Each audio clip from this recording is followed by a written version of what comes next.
be safe. The movie begins with a woman named Grace crying in her home. She looks at her child, then steps outside with a sword and finds that her husband, Joseph, has hanged himself. She starts digging a grave for him, and we see flashbacks of their once happy life together. One day, Joseph went to town to earn money. At a bar, he met a man called Squire. After Squire left, the man sitting next to Joseph collapsed and died in agony. Joseph realized he had accidentally drunk from the man's mug and caught the plague. That night, Joseph confessed to Grace, and though she was horrified, she said she would fetch elderberries to make a cure. Before she left, Joseph told her he loved her, but when she returned, she found he had hanged himself. A few days later, Squire came to Grace's house. He expressed sympathy but also reminded her she still owed rent. If she couldn't pay, she would lose her home. Grace realized she had no savings and worried about her future. In a flashback, we see her and Joseph trying for a baby, with her believing she was finally pregnant. She then had a nightmare of Joseph's rotting corpse. The next day, Grace went out looking for work. On the way, she met her friend Kate and Kate's husband, Morton. They offered to watch her child, Abby, so she could travel faster. Grace promised to return before dark. When she reached town, she was horrified by what she saw. The plague had destroyed it, and stray dogs were eating the dead. She went to the bar where Joseph had been and met a man named Tuttle. He offered his condolences but said he couldn't lend her money, as times were hard. He also warned her to leave town, since a woman named Molly had recently been arrested for witchcraft and confessed. Before leaving, Grace asked Tuttle about what really happened the day Joseph was in town. Tuttle admitted he hadn't seen it himself, but only heard the story from Squire, hinting that Squire had switched the mugs that night. As Grace leaves town, she sees masked men loading dead bodies onto a cart. Suddenly, one of the corpses opens its eyes, scaring her and sending her rushing back home. That night, she is haunted by a vision of Joseph, who tells her to do what she must. She follows the vision outside and finds a rope leading into his grave. Pulling on it, she drags his corpse out and removes his wedding ring. The next day, Squire visits again. Grace gives him the ring as rent, but he demands to know how she'll pay in the coming months. She also hands him her own wedding ring, asking if he is satisfied. He hints that she could pay in other ways. When Grace refuses, he tries to force himself on her. She fights back, slaps him, and finally threatens him with a gun, forcing him to leave. Flashback, Grace recalls her childhood. On a Sabbath, men came for her mother, accusing her of witchcraft. Her father couldn't stop them.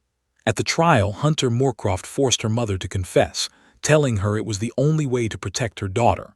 Though innocent, her mother confessed, and Moorcroft had her burned alive. Before dying, she told Grace to always stay true to herself. Grace tells Joseph about this memory, and he promises to love and protect her and their child no matter what. Meanwhile, Squire spreads rumors in town, accusing Grace of being a witch. That night, while Grace is putting her daughter Abby to sleep, she hears strange noises outside. Armed with a gun, she searches but finds no one. When she returns inside, a masked man appears, calling her a witch. More masked men storm her house with swords, injuring her hand and setting the house on fire. Grace escapes through a back window. Squire arrives, angry they burned her home instead of capturing her alive. Morton then delivers Grace, claiming she escaped through the back, and the men accuse her of witchcraft and making a pact with the devil. They take Abby away and give her to Squire while Grace is dragged into captivity. In town, she sees Molly, another accused woman, already hanged in the square. Grace is thrown into jail with other prisoners. Kate later confronts Morton, horrified at what he has done to her friend, but Morton insists they must protect themselves. If Squire knew they supported Grace, he would take everything from them. Later, Grace sees Joseph's spirit behind her, but when she turns, he vanishes and the jail door creaks open by itself. She steps out nervously and sees her mother chanting in a cell. As she approaches, her mother rushes at her, making Grace fall. Then she's dragged back to her cell. But it was only a nightmare. She then speaks to another prisoner, Astrid, whose whole family died of sickness. Astrid explains that they beat her until she confessed to stealing food, even though she was starving. She warns Grace about Reverend Malcolm, another prisoner who has gone mad. He believes the plague is the devil's work and that the end of days is near. Astrid tells Grace she must stay strong, because tomorrow they will try to break her just like they did with Molly and the others. The next day, Grace is brought before the town. They tie her beside Molly's hanging corpse as the crowd chants. She briefly sees Joseph in the crowd, but he vanishes. Then they whip her back, but she endures it without crying. After everyone leaves, Squire approaches, saying Molly lasted only 2 days before confessing, and offers to help Grace if she submits to him. She mocks him, asking if he helped Molly too, or if she wasn't his type. Angry Squire says he's called for the witch hunter, John Moorcroft, and warns Grace to confess. She replies, "Let him come." That night, Moorcroft arrives with his companion. At a bar, a man named Watkins recognizes him and accuses him of killing his innocent wife. Moorcroft dismisses it as a mistake, and when Watkins attacks, Moorcroft's companion, a woman named Ursula, kills him. Later, Edwin sneaks water to Grace. She asks about her daughter, but before he can answer, someone approaches and he leaves. Soon after, Moorcroft and Ursula arrive at the prison. Squire greets him, saying they need his expertise, and orders him to be harsh with Grace. Moorcroft enters and tells Grace not to fear.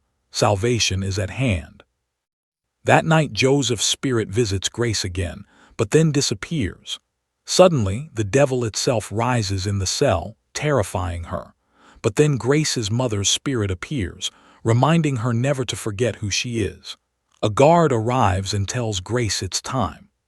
The next day, Moorcroft tells Grace that all the evidence points to her guilt, yet she still claims she's innocent. He warns her that the devil is deceitful and says it's his duty to reveal the truth. He takes her crucifix away, saying she won't need it, and orders her strapped to his torture device. Sister Agatha strips her and examines her body, finding a mark on her neck. Moorcroft declares it the devil's mark and asks if the beast's bite stings when she lies with him. Grace stays silent. She is thrown back into her cell, where Edwin leaves her some bread and cheese, telling her not to give up. That night, the devil appears to her in Joseph's form and tries to seduce her. When she resists, his true form is revealed.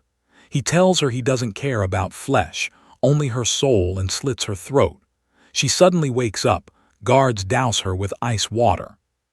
The next day, Edwin secretly tells her that Abby is alive, kept in the South Tower under the care of a nurse. Grace is again strapped to Moorcroft's machine.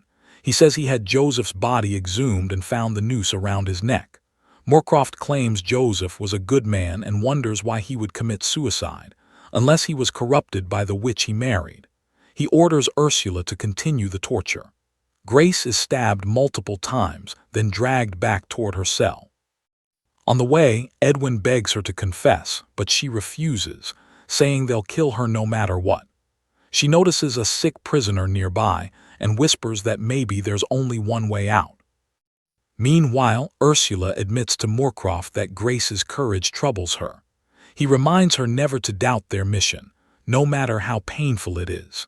He recalls finding Ursula long ago in the ashes after a purge, reborn with a new resolve to fight evil. Back in her cell, Grace has another vision. The devil, disguised as Joseph, tries to be intimate with her. She rejects him, saying the devil wears many faces and that he's just a dream. The figure insists she's awake, then turns into the devil and declares he will not be denied.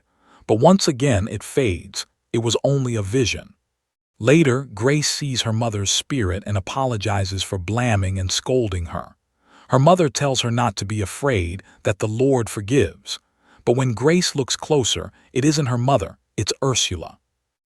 Ursula claims she means no harm and offers Grace an apple. She asks what the devil says to her at night, admitting that she too once spoke with him and gave in to temptation. She says Moorcroft saved her and showed her the path to truth. Ursula urges Grace to let her help end her suffering. Grace asks her mother's spirit if she should confess, and the vision tells her she has fought long enough and can let go now. Joseph's spirit appears, also telling her to free herself. Then the devil's presence haunts her again, and Ursula insists she should confess for herself and for her daughter. Grace finally confronts her. How many others has Ursula helped condemn, convincing them they were witches when they were not? If you're told something often enough, she says, you start to believe it. Grace declares that Ursula is no more a witch than she is. Later, Edwin sneaks her food with a note inside saying Abby is safe. Grace also notices that another woman, Leonora, has been brought into the prison. The next day, Grace is strapped to Moorcroft's machine again. He shows her a cruel device meant to cause unbearable pain, warning her to confess before he uses it. Grace refuses, saying he can tear her flesh and break her bones, but she will not lie. She knows the truth and will endure anything to protect it. Moorcroft orders Ursula to begin. He gives Grace one last chance, but she stays silent. Ursula then uses the device, and Grace screams in agony as she bleeds heavily. Moorcroft declares that he has done all he can to cleanse her soul, but since she refuses, he sentences her to death for the greatest crime of witchcraft. Squire complains that Moorcroft promised a confession. Moorcroft replies that her guilt is obvious and she will burn for it, as will her child. Meanwhile, Kate argues with Morton for siding with Squire. Enraged, Morton throws her off the cart. When she challenges him, he beats her and tries to strangle her. Kate fights back by gouging his eyes, then hits the horse with a stone. The startled animal bolts, and the cartwheel crushes Morton's head. That night, Grace tells Edwin she got his message, but hope isn't enough anymore. She asks what they'll do with the old man's body. Edwin says they'll dump it in the pit tomorrow. Grace tells him she wants to escape with Abby tonight and asks if he'll help her. She then sends a message to Moorcroft, saying she wants to talk. Moorcroft agrees and tells Edwin to bring her to him. While Grace is taken to Moorcroft, Edwin secretly collects the old man's blood in a bottle. Grace tells Moorcroft she will give him what he wants, but only on one condition. She is overjoyed when she sees Abby with him and begs him to let her hold her. Meanwhile, Edwin pours the blood into Moorcroft's wine. Moorcroft asks Grace, since she is a witch, what she sees in her daughter's future. Grace answers that Abby will die tomorrow by her own hand. He asks if she's bargaining for her life. She says yes, if he still wants her confession. Moorcroft agrees to spare her, but on one condition. Abby must be raised by Ursula as a servant of God, so she won't become like her mother. He lets Grace say goodbye to Abby before Ursula takes the girl away. Edwin brings the wine. Moorcroft tells Grace it's time to toast their deal. At first she refuses, but he insists, so she drinks. He tells her to let go of her hatred. They sip the wine together and he asks what she wants to confess. Grace kneels and says she is no witch, then suddenly stabs his hand to the table with his own tool. She reveals she is Jane Hawthorne's daughter, the woman he burned alive when Grace was 7. She says she once thought he was the devil, but now she sees he is only a man. Moorcroft replies that she will get no repentance from him, and he will continue his work. He admits he remembers her mother. Grace tells him her mother was innocent, and that the wine is poisoned. He says she drank it too, but Grace answers she will die tomorrow. She only wanted him to know it was her who killed him. Meanwhile, Edwin sneaks into Squire's room to take Abby. When Squire wakes, Edwin knocks him out. Back with Grace, Ursula attacks her, but Grace kicks her down. Ursula's dress catches fire and she jumps from the window, dying in the flames. Then Guard enters and points a gun at Grace, but Edwin appears, stabs him from behind and says Abby is safe with him. Before leaving, Grace hands Moorcroft a gun, telling him to free himself. After they leave, the castle catches fire and Squire orders the guards to sound the alarm. Outside, Grace suddenly tells Edwin she can't go with him. She locks the gate and explains that she drank the wine, so she can't risk his life. Edwin insists the wine wasn't poisoned. Squire had switched the mug. They try to open the gate but fail. Grace tells Edwin to find Kate and explain everything. She then returns inside to free the other prisoners. Squire catches Astrid and shoots her, threatening to kill everyone Grace loves until he finds Abby. He attacks, but Grace stabs him with a broken chair and urges Leonora to flee. She then grabs his sword and beheads him. Meanwhile, Moorcroft frees one hand and tries to shoot himself with the gun, but it's empty. Joseph's spirit appears, urging Grace to live because Abby still needs her. Elsewhere, Edwin finds Kate, who is shocked to see Abby with him. When she asks about Grace, Edwin says Grace sent him and that Kate would know what to do. Kate nods and says they must leave this place for good. The film notes that as many as 500,000 women were tried and executed for witchcraft in Europe and North America, with the last in Britain being Janet Horne in 1727. In the end, we see Grace also survived and escaped. And that's the end of the story. I hope you liked it. Comment down below what movies do you like us to recap next. Thank you for watching. Don't forget to like and subscribe. Until next time.